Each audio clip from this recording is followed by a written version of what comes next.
आज के मुख्य समाचार। राहुल गांधी ने महंगाई को लेकर मोदी सरकार पर लगातार हमलावर। सीएनजी गैस पर वैट 1 अप्रैल से 13.5% से घटाकर 3% का निर्णय। प्रतिबंधित गुटखा, तंबाकू उत्पाद रखने के आरोप में 3 लोग गिरफ्तार। राजीव चौक फ्लाईओवर से एक युवती ने कथित तौर पर कूदकर की आत्महत्या। पुलिस ने हत्या के मामले खुलासा करते हुए पत्नी और उसके प्रेमी को किया गिरफ्तार। मुंबई, कांग्रेस के पूर्व अध्यक्ष और सांसद राहुल गांधी महंगाई को लेकर लगातार मोदी सरकार पर हमला करते रहते हैं। उन्होंने एक बार फिर महंगाई को लेकर केंद्र सरकार पर तंज कसा है। उन्होंने शनिवार को ट्वीट करते हुए लिखा, राजा करे महल की तैयारी, प्रजा बेचारी महंगाई की मारी। उन्होंने अपने ट्वीट में कुछ खबरों के स्क्रीनशॉट शेयर किए हैं, जिसमें पेट्रोल, डीजल और सिलेंडर के रेट बढ़ने की सूचना दी गई है। इससे पहले राहुल ने शनिवार को आगाह किया कि महंगाई अभी और बढ़ेगी। इसके साथ ही उन्होंने सरकार से देश की जनता को महंगाई से बचाने के लिए कदम उठाने का अनुरोध किया था। तब राहुल गांधी ने कहा था कि रूस यूक्रेन युद्ध शुरू होने से पहले ही कीमतों में रिकॉर्ड वृद्धि ने गरीबों और मध्यम वर्ग को कुचल दिया था। राहुल ने इससे पहले 5 राज्यों में पार्टी की करारी हार के बाद भी बीजेपी पर कई मुद्दों को लेकर निशाना साधा था।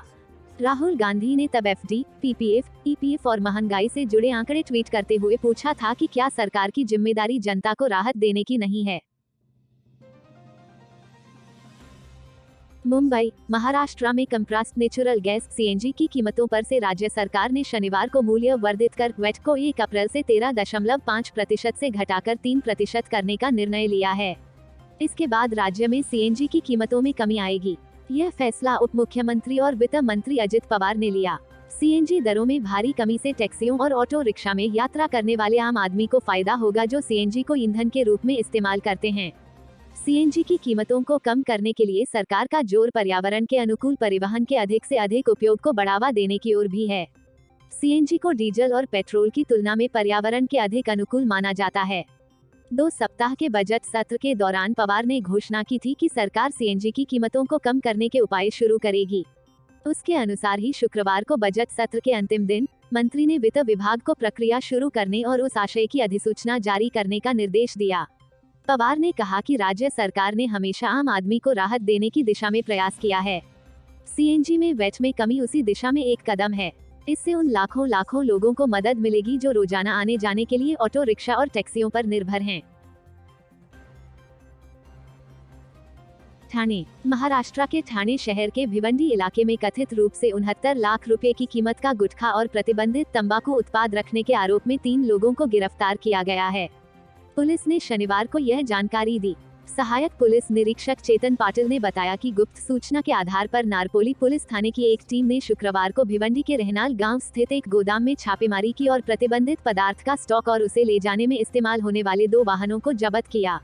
उन्होंने बताया कि पुलिस ने वाहन चालकों मुरलीधर यादव 24 व हसन अब्दुल शेख 35 और मजदूर नीलेश शर्मा 18 को गिरफ्तार किया है। अधिकारी ने कहा कि तीनों के खिलाफ नारपोली थाने में भारतीय दंड संहिता और एफडीए नियमों की संबंधित धाराओं के तहत मामला दर्ज किया गया है। गुरुग्राम, यहां शनिवार को राजीव चौक फ्लाईओवर से 25 वर्षीय एक युवती ने कथित तौर पर कूदकर आत्महत्या कर ली। पुलिस ने यह जानकारी दी।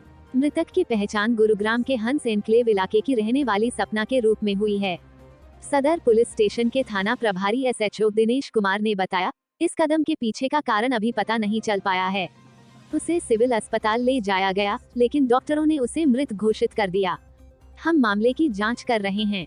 पुलिस के मुताबिक पीड़िता ने पहले अपनी स्कूटी राजीव चौक फ्लाईओवर पर खड़ी की और फिर वहां से कूद गई। मृतक के पास से कोई सुसाइड नोट बरामद नहीं हुआ है।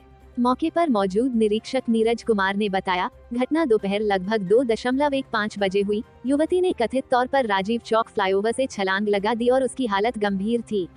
हम तुरंत उसे एम्बुलेंस की मदद से अस्पताल ले गए, जो आपातकालीन सेवाओं के लिए फ्लाईओवर के पास तैनात थी।